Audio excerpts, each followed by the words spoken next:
Hi hello friends, എല്ലാവർക്കും ഗൗതമിൻ്റെയും അളകനന്ദൻ്റെയും പിങ്കിയുടെയും ഇന്നത്തെ super real വിശേഷത്തിലേക്ക് സ്വാഗതം. അതിനു മുമ്പ് നിങ്ങൾക്ക് എൻ്റെ ചാനൽ ഇഷ്ടപ്പെട്ടെങ്കിൽ സബ്സ്ക്രൈബ് ചെയ്യുക, ലൈക്ക് ചെയ്യുക, കമൻറ്റ് ചെയ്യുക. അപ്പോൾ ഇന്നത്തെ എപ്പിസോഡ് ആരംഭിക്കുന്നത് നമ്മുടെ നന്ദ പിങ്കിയുടെ വയറിൽ ചേർന്ന് ഇരുന്നു കൊണ്ട് തൻ്റെ കുഞ്ഞിനോട് സംസാരിക്കുന്ന ഒരു രസകരമാകുന്ന ഭാഗത്തോടു കൂടിയാണ്. അങ്ങനെ പിങ്കിയുടെ വയറ്റിൽ തല ചായച്ച് നിന്നതിന് ശേഷം ആ വയറു നേരെ നോക്കിയിട്ട് പറയുക, ഹായ് ബേബി, ഞാൻ നിൻ്റെ അമ്മയാണ്, നിൻ്റെ വരവും കാത്ത് ഞങ്ങളിവിടെ കാത്തിരിക്കുക കേട്ടോ എന്നും പറഞ്ഞ് ഒരു കുഞ്ഞിനെ ലാളിക്കുന്ന ഒരു നിമിഷമൊക്കെയാണ് ഇന്നത്തെ എപ്പിസോഡിൻ്റെ ആദ്യ ഭാഗത്തിൽ കാണുന്നുണ്ടോ. അപ്പം ഇതൊക്കെ കാണുമ്പോൾ അനുഭവിക്കുമ്പോൾ പിങ്കിക്ക് വളരെ അസ്വസ്ഥത ഉണ്ടാകുന്നതും നമുക്ക് വ്യക്തമായി ആദ്യ ഭാഗങ്ങളിൽ കാണാൻ കഴിയുന്നുണ്ട്. ആ സമയത്ത് ഗൗതമന് ഇത് കാണുമ്പോൾ സന്തോഷം തോന്നിയ നന്ദയുടെ ആ സ്നേഹപ്രകടനം, തൻ്റെ കുഞ്ഞിനോടുള്ള ആ സ്നേഹപ്രകടനം കാണുമ്പോൾ സന്തോഷം തോന്നിയ. പക്ഷേങ്കിൽ ആ സമയത്ത് ഗൗതമന് മാത്രമല്ല, അരുന്ധതിക്കും ലക്ഷ്മിക്കും ഒക്കെ സന്തോഷം തോന്നുന്നുണ്ട്. എന്നാൽ പവിത്രയ്ക്കും മോഹിനിക്കും ഇതൊക്കെ കാണുമ്പോൾ വല്ലാത്തൊരു അനുഭവം തോന്നുക. കാരണം ഒരു അസൂയ തോന്നുന്ന ഒരു ചില നിമിഷവും കാണാം കേട്ടോ. അങ്ങനെ കുഞ്ഞിനോട് സംസാരിച്ചുകൊണ്ട് പറയുക, ഞാനിവിടെ കാത്തിരിക്കുക, ഞാൻ നിൻ്റെ അമ്മയാണ് കേട്ടോ എന്നൊക്കെ പറയുക. അപ്പം മാത്രമല്ല, എന്ത് പറയുന്നത്, നിൻ്റെ അച്ഛൻ നിൻ്റെ പപ്പായും ഇവിടെ നിനക്ക് വേണ്ടി കാത്തിരിക്കുക, എത്രയും വേഗം നല്ലവനായിട്ട് ഇറങ്ങി വരണം കേട്ടോ എന്നൊക്കെ പറഞ്ഞിങ്ങനെ കുഞ്ഞിനെയുള്ള ആളിക്കുകയും സംസാരിക്കുകയൊക്കെ ചെയ്തതിന് ശേഷം എഴുന്നേറ്റ് നിൽക്കുക കേട്ടോ. എഴുന്നേറ്റ് പിങ്കിയോട് പറയുകയാണ്, പിങ്കി, ഇന്ന് ഈ നിമിഷം മുതൽ ഞാനിന്ന് ഈ തമ്മിൽ യാതൊരു അകൽച്ചയുമില്ല. എനിക്ക് നിന്നോട് യാതൊരു വൈരാഗ്യമോ പിണക്കമോ ഒന്നുമില്ല. നമ്മൾ ഒന്നാണ്. കാരണം എൻ്റെയും ഗൗതം സാറിൻ്റെ കുഞ്ഞാണ് നിൻ്റെ വയറ്റിൽ ജനിച്ചിരിക്കുന്നത്. അതുകൊണ്ട് തന്നെ നമ്മൾ രണ്ടും ഇനി മുതൽ ഒന്നാണ് എന്ന് പറയുകയും അങ്ങനെ പിങ്കിയെ ചേർത്ത് നിർത്തി കെട്ടിപ്പിടിച്ച് നിൽക്കുന്ന ഒരു ഭാഗം കാണാം കേട്ടോ. ആ സമയത്ത് പെട്ടെന്ന് പിങ്കി ഇങ്ങനെ മനസ്സിൽ പറയുകയാണ്, നീ എന്താ നന്ദ വിചാരിച്ചത്? ഒരിക്കൽ എൻ്റെ ജീവിതം തട്ടിയെടുത്ത നിനക്കുള്ള ഒരു പ്രതികാരമാണ്. നിന്റെ ഗൗതമനെ ഞാൻ സ്വന്തമാക്കുവാനുള്ളൊരു ആയുധമാണ് എൻ്റെ വയറ്റിൽ വളരുന്ന നിങ്ങളുടെ കുഞ്ഞ് എന്ന് പറഞ്ഞ് മനസ്സിലിങ്ങനെ വ്രണം പിടിച്ച ഒരു അനുഭവത്തിലേക്ക് വരുന്ന പിങ്കിയെ നമുക്ക് വളരെ വ്യക്തമായി കാണാം. അപ്പോൾ ഏകദേശം നമുക്ക് മനസ്സിലായി പിങ്കിയുടെ ലക്ഷ്യം. നമുക്ക് ആദ്യം മുതലേ അറിയാമായിരുന്നു പിങ്കിയുടെ ലക്ഷ്യം താൻ ഗർഭം ധരിക്കുകയും അങ്ങനെ നന്ദയെ ഒഴിവാക്കി ഗൗതമനെ സ്വന്തമാക്കുവാൻ കഴിയുമെന്നുള്ളൊരു നിശ്ചയം പിങ്കിക്ക് മാത്രമല്ല നമുക്ക് ഉണ്ട്. അതിവിടെ പ്രകടമാകുന്ന ചില നിമിഷങ്ങളൊക്കെയാണോ. അങ്ങനെ കിട്ടിപ്പിടിച്ച് പിങ്കിയും നന്ദയും ഒന്നാണ് എന്നുള്ള ആ സ്നേഹം, നന്ദയുടെ ആ സ്നേഹ പ്രകടനങ്ങളാണ് ആദ്യ ഭാഗങ്ങളിൽ കാണുന്നത്. അതിനുശേഷം കാണുന്നത് നന്ദ ഇങ്ങനെ സിറ്റൗട്ടിൽ പോയിരുന്ന് ഒരു പാവയുമായിട്ട് പോയിരുന്ന് ഇങ്ങനെ കരയുന്നൊരു ഭാഗമാണ്. പെട്ടെന്ന് ഗൗതം അങ്ങോട്ട് വരിക. ഗൗതം വരുന്നതായി നന്ദ ചാടി എണീക്കുന്നു. അപ്പം കരഞ്ഞുകൊണ്ടാണ് നന്ദ എണീക്കുന്നത്. ഈ സമയത്ത് ഗൗതം ചോദിക്കുകയാണ്, എന്തു പറ്റും നന്ദ എന്ന് ചോദിക്കുകയാണ്. അപ്പോൾ നന്ദ പറയാണ്, എന്താണെന്ന് അറിയത്തില്ല, എനിക്ക് എന്തോന്നില്ലാത്ത ഒരു സങ്കടവും വേദനയും ഒക്കെ അനുഭവപ്പെടുകയാണ് എന്ന് പറയുകയാണ്. ഒരു പക്ഷെങ്കിൽ എൻ്റെ കുഞ്ഞിനോട് ഞാൻ ആദ്യമായിട്ട് സംസാരിച്ചത് കൊണ്ടായിരിക്കാം എനിക്ക് ആ സങ്കടം ഉണ്ടാകുന്നത് എന്നൊക്കെ പറയുകയാണ്. അതിനുശേഷം പറയാണ്, എന്തോ ഒരു അസ്വസ്ഥതപ്പെടുന്നുണ്ട്. പിങ്കിയുടെ വീട്ടിലാണ് നമ്മുടെ കുഞ്ഞ് ജനിക്കുന്നത്, അതുകൊണ്ട് തന്നെ എനിക്കെന്തോ അസ്വസ്ഥതയൊക്കെ ഉണ്ടാകുന്നുണ്ട് എന്നൊക്കെ പറയാം. അതിനുശേഷം പറയുന്നുണ്ട്, ഇപ്പോൾ വല്ലാത്ത ഒരു സങ്കടവും സന്തോഷവും ഒക്കെ എൻ്റെ മനസ്സിലുണ്ടാകുന്നുണ്ട് എന്ന് പറഞ്ഞപ്പോൾ ഗൗതം പറയാം, അതിനൊരേ കാരണമേ ഉള്ളൂ. നീ മനസ്സുകൊണ്ട് പിങ്കിയെ, നമ്മുടെ കുഞ്ഞിനെ നമ്മുടെ കുഞ്ഞിനെ ഗർഭം ധരിച്ചിരിക്കുന്ന പിങ്കിനെ നീ അംഗീകരിക്കുന്നതാണ് ഏറ്റവും നിനക്ക് മനസ്സിൽ ഈ ഒരു അനുഭവത്തിലേക്ക് വരാൻ കാരണം എന്നൊക്കെ പറഞ്ഞ് നന്ദനെ ആശ്വസിപ്പിക്കുന്ന ചില ഭാഗങ്ങളൊക്കെയാണ്. അതിനിടയിലും പിങ്കിയെക്കുറിച്ചൊരു വേവലാതികളൊക്കെ അവിടെ പ്രകടമാകുന്നുണ്ട്. ഗൗതമും നന്ദയും പ്രകടമാക്കുന്നുണ്ട്. അപ്പം ഇതെല്ലാം കേട്ടുകൊണ്ട് പിങ്കി പെട്ടെന്ന് വന്ന് അവിടെ നിൽക്കുക കേട്ടോ. അപ്പം അങ്ങോട്ട് ചെല്ലുവാൻ, നന്ദയുടെയും ഗൗതമിൻ്റെ അടുക്കിലേക്ക് ചെല്ലുവാൻ കഴിയാത്ത ഒരവസ്ഥയിൽ അങ്ങനെ നിൽക്കുക. അപ്പം ഗൗതമും നന്ദയും പറയുന്നതും അങ്ങനെ അവർ പരസ്പരം സംസാരിക്കുന്നതൊക്കെ കേട്ടുകൊണ്ടിരിക്കുക. ഈ സമയത്ത് ഗൗതമിനോട് ചോദിക്കുന്നുണ്ട് നന്ദ, എന്താണെന്ന് എന്താണ് എന്ന് ഗൗതം സാറിന് അറിയാമോ എന്ന് ചോദിക്കുമ്പോൾ ആ പാവയെ കാണിച്ചുകൊണ്ട് ചോദിക്കുക, ഇത് പാവ. അപ്പം അല്ല, നന്ദ പറയാനല്ല, ഇത് നമ്മുടെ കുഞ്ഞാണ്, ഇവനെ ഞാൻ സ്നേഹിച്ച് എൻ്റെ ശരീരത്തോട് ചേർത്ത് നിർത്തുകയാണ് എന്നൊക്കെ പറഞ്ഞ് വളരെ സങ്കടത്തോടു കൂടി ഒരു സ്വന്തമായിട്ടൊരു അമ്മയാക്കുവാൻ കഴിയാതെ മറ്റുള്ളവരെ ആശ്രയിക്കുമ്പോഴും ഒരമ്മയാണ് എന്നുള്ളൊരു മനസ്സിനെ പാകപ്പെടുത്തിയെടുക്കുന്ന നന്ദയുടെ ദയനീയ അവസ്ഥ, അത് ചില ഭാഗങ്ങളിലൂടെ പോകുമ്പോൾ നമുക്ക് വളരെ സങ്കടം തോന്നുന്നുണ്ട്. ഗൗതമന് ഇത് സങ്കടം തോന്നുന്നു കേട്ടോ. എങ്കിലും ഗൗതം പറയുകയാണ്, ഇല്ല ഗൗതം തന്നെ നന്ദനെ ചേർത്ത് നിർത്തി സ്നേഹിക്കുന്ന ഒരു രസകരമാകുന്ന നിമിഷങ്ങളൊക്കെ എപ്പിസോഡിൻ്റെ ആദ്യ ഭാഗങ്ങളിൽ കാണാം. ഈ സമയത്ത് പെട്ടെന്ന് പിങ്കിനെ കാണുക, ഗൗതമും നന്ദയും പിങ്കിനെ കാണുക. അപ്പം പെട്ടെന്ന് എന്താ പിങ്കി ഇവിടെ ഞങ്ങളെ കണ്ടുകൊണ്ട് അവിടെ നിന്നത്, നിനക്കിപ്പോൾ വേണമെങ്കിലും ഞങ്ങളുടെ ഇടയിലേക്ക് വരാമല്ലോ എന്ന് നന്ദ ചോദിക്കുക. കാരണം തൻ്റെ കുഞ്ഞിനെ ചുമക്കുന്ന അമ്മയാണല്ലോ. ഓ അല്ല, ഞാൻ നിങ്ങളുടെ സംസാരത്തിനിടയിലേക്ക് വന്ന് ഞാൻ ശല്യം ചെയ്യണ്ടല്ലോ എന്നോർത്താണ് എന്ന് പിങ്കി പറയുന്നു. അങ്ങനെയൊന്നും ഇനി വിചാരിക്കണം കേട്ടോ. ഞങ്ങളുടെ ഇടയിലേക്ക്, ഞങ്ങളുടെ അടുത്തേക്ക് പിങ്കിക്ക് എപ്പോഴും വേണമെങ്കിലും വരാം. കാരണം എൻ്റെയും ഗൗതം സാറിൻ്റെ കുഞ്ഞാ നിൻ്റെ വയറ്റിൽ ജനിച്ചിരിക്കുന്നത്. അതുകൊണ്ട് തന്നെ ഞങ്ങൾ നിൻ്റെ കൂടെ എപ്പോഴും ഉള്ളത് ഒരുപാട് സന്തോഷമേ ഉള്ളൂ എന്ന് പറയുക. അതിനുശേഷം പെട്ടെന്ന് പിങ്കി ഒരു ചുമയുണ്ടാക്കുക കേട്ടോ. ചുമയ്ക്കുമ്പോൾ പെട്ടെന്ന് ഗൗതമും ചോദിക്കുകയാണ്, പിങ്കിയും ചോദിക്കുക, നന്ദയും ചോദിക്കുക, എന്ത് പറ്റി പിങ്കി എന്ന് ചോദിക്കുക. അപ്പോൾ പറയാണ് എന്തോ തരത്തിലൊരു ചുമ വന്ന് അല്പം വെള്ളം കിട്ടിയിരുന്നു, ചൂടുവെള്ളം കിട്ടിയിരുന്നു നന്നായിരുന്നു എന്ന് പറയുക. അപ്പോൾ പെട്ടെന്ന് നന്ദ പറയാണ്, ഞാൻ എടുത്തോണ്ട് വരാം പിങ്കി എന്ന് പറഞ്ഞ് പെട്ടെന്ന് അടുക്കളയിലേക്ക് പോയി ചൂടുവെള്ളം എടുക്കാൻ വേണ്ടി പോകുന്ന ഒരു ഭാഗമാണ്. ഈ സമയത്ത് ഗൗതം ചോദിക്കുന്നുണ്ട്, പിങ്കി ആശുപത്രി വല്ലതും പോകണോ, എന്തെങ്കിലും അസ്വസ്ഥത ഉണ്ടോ എന്ന് ചോദിക്കുക.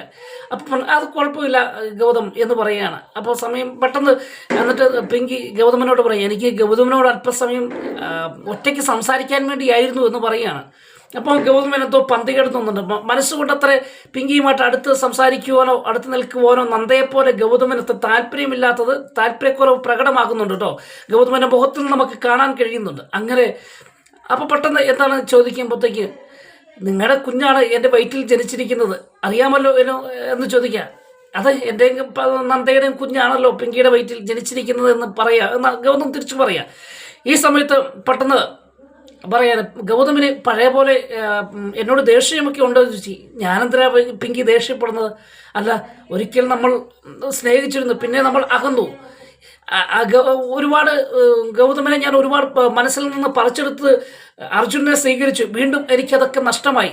ഇപ്പോഴും ആ ദേഷ്യമൊക്കെ ഗൗതമനുണ്ടോ എന്ന് ചോദിക്കുമ്പോൾ എനിക്ക് ദേഷ്യമൊന്നുമില്ല. ഞങ്ങളുടെ കുഞ്ഞിനെ ചുമക്കുന്ന അല്ലെങ്കിൽ ഞങ്ങളുടെ കുഞ്ഞിന് നിന്റെ വയറ്റിലാണല്ലോ ഞങ്ങളുടെ കുഞ്ഞ് ജന്മം നൽകിയിരിക്കുന്നത്, അതുകൊണ്ട് ഞങ്ങൾക്ക് സന്തോഷമേ ഉള്ളൂ എന്ന് പറയുമ്പോൾ, എന്നാലും കാര്യം എന്നെ ഇന്ന് ഹക്ക് ചെയ്യാമോ എന്ന് ഗൗതമിനോട് ചോദിക്കുക. പെട്ടെന്ന് ഗൗതം ഞെട്ടിപ്പോവുകയാണ്. അല്ല, അന്നത്തെ പിങ്കി പറയുകയാണ്, ഒരച്ഛൻ്റെ സ്നേഹവും വാത്സല്യവും അതുപോലെ ചൂടുമൊക്കെ അറിയേണ്ടതാണ് ഒരു കുഞ്ഞ്. അതുകൊണ്ട് ഗൗതമിന് എന്നെ ഒന്ന് ഹക്ക് ചെയ്തുകൂടെ എന്ന് ചോദിക്കുക. അപ്പോൾ ഇത് കേട്ടുകൊണ്ട് പെട്ടെന്ന് നന്ദ ചൂടുവെള്ളവുമായിട്ട് വരിക. അപ്പോൾ പെട്ടെന്ന് അന്താളിച്ചത് എന്ത് ചെയ്യണമെന്നറിയത്തില്ല നിന്ന ഗൗതം കേൾക്കുകയാണ്.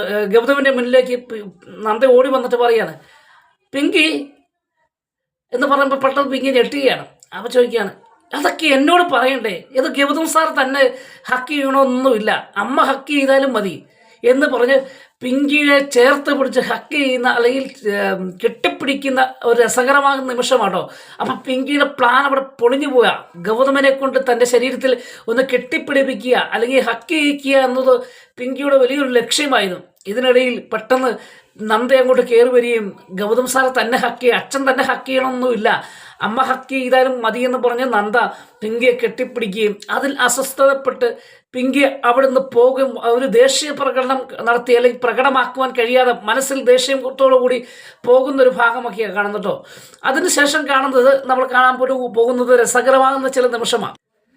പിങ്കി തൻ്റെ അമ്മയെ വിളിച്ച് ഈ പഴയ കാര്യങ്ങളും അതുപോലെ ഇപ്പോൾ നടന്നുകൊണ്ടിരിക്കുന്ന കാര്യങ്ങളും ഫോണിൽ സംസാരിക്കുന്ന ഒരു ഭാഗമാണ്. അപ്പോൾ അവിടെ നിന്ന് പിങ്കിയുടെ അമ്മയുടെ വളരെ വേദനകരമാകുന്ന അല്ലെങ്കിൽ ഒരു പരിതാപകരമാകുന്ന ശബ്ദമൊക്കെ നമുക്ക് കേൾക്കാം. എങ്കിലും അതിനെയെല്ലാം തരണം ചെയ്ത് അതിനെയൊന്നും വകവെക്കാതെ പിങ്കി തൻ്റെ മുൻപോട്ടുള്ള ലക്ഷ്യം എന്താണ്? ഗൗതമിനെ സ്വന്തമാക്കുക. ഒരിക്കൽ എനിക്ക് നഷ്ടപ്പെട്ടത് ദൈവമായിട്ട് കൊണ്ടു തന്നതാണ്. നിങ്ങൾ എന്നെ ചെറുക്കനെ കാണുവാൻ വേണ്ടി ആ ഹോട്ടലിലേക്ക് പറഞ്ഞു വിട്ടപ്പോൾ എനിക്ക് കിട്ടിയ ഒരു ദൈവത്തിൻ്റെ ഒരു ദൈവം തന്നെ കൊണ്ടുപോകുന്നതാണ് ഗൗതമിനെ എനിക്ക് ഇപ്പോൾ എന്ന് പറയുക. അപ്പം ഗൗതമിനെ സ്വന്തമാക്കാനുള്ള അവസരം അത് ഞാൻ ഏത് വിധേനയും ചെയ്യുമെന്നൊക്കെ പറഞ്ഞുകൊണ്ടിരിക്കുന്ന സമയത്ത് പെട്ടെന്ന് നമ്മുടെ നന്ദ ഒരു അമ്മയും കുഞ്ഞും അറിയാൻ വേണ്ടി എന്ന് പറഞ്ഞൊരു പുസ്തകവുമായിട്ട് ഇറങ്ങി വന്നിട്ട് പെട്ടെന്ന് നന്ദയെ കണ്ടപ്പോൾ പിങ്കി ഞെട്ടുകയാണ്. ദൈവമേ, ഞാൻ പറഞ്ഞതെല്ലാം കേട്ടോ എന്നൊരു തോന്നൽ പിങ്കിക്കുണ്ടാവുക.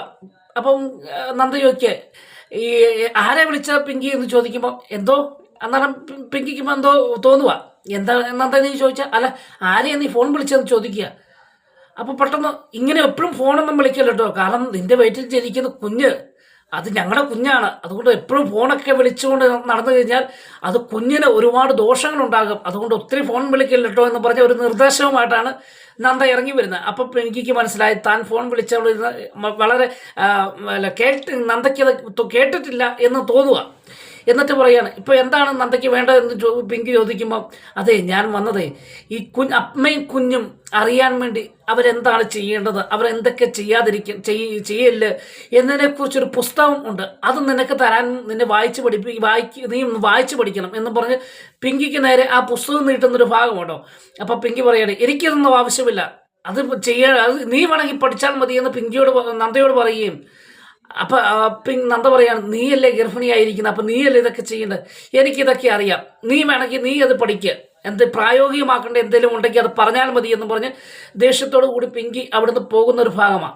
അതിനുശേഷം കാണുന്ന ഗൗതം രാവിലെ ജോലിക്ക് പോകാൻ വേണ്ടി ഒരുങ്ങിക്കൊണ്ടിരിക്കുമ്പോൾ നന്ദ ഇങ്ങനെ ആ ബെഡിൽ ഇരുന്ന് ഇങ്ങനെ ഈ പുസ്തകവും വായിച്ചിങ്ങനെ എന്തോ ചിന്തിച്ചു കൊണ്ടിരിക്കുക. അപ്പം ഗൗതം ചോദിക്കാൻ എന്താ എത്ര ചിന്ത, ഇവിടെയെങ്കിലും അല്ലല്ലോ എന്ന് ചോദിക്കുക. ഞാൻ പറയാണ് ഞാനിവിടെയൊക്കെ തന്നെയാണ് സാറ്, ഞാനിപ്പോൾ ചിന്തിച്ചത് നമ്മുടെ കുഞ്ഞിനെക്കുറിച്ചാണ്, കുഞ്ഞ് വരുന്നതും അവനെ എങ്ങനെയാണ് വളർത്തേണ്ടതെന്നൊക്കെ മനസ്സിലിങ്ങനെ ഓരോ പ്ലാനും പദ്ധതിയൊക്കെ നടത്തുകയാണ് എന്ന് പറയുകയാണ്. അപ്പം ഗൗതമന് ഒരുപാട് സന്തോഷം തോന്നി നന്ദയുടെ ആ കാഴ്ചപ്പാടിനെ ഓർത്തിട്ടോ.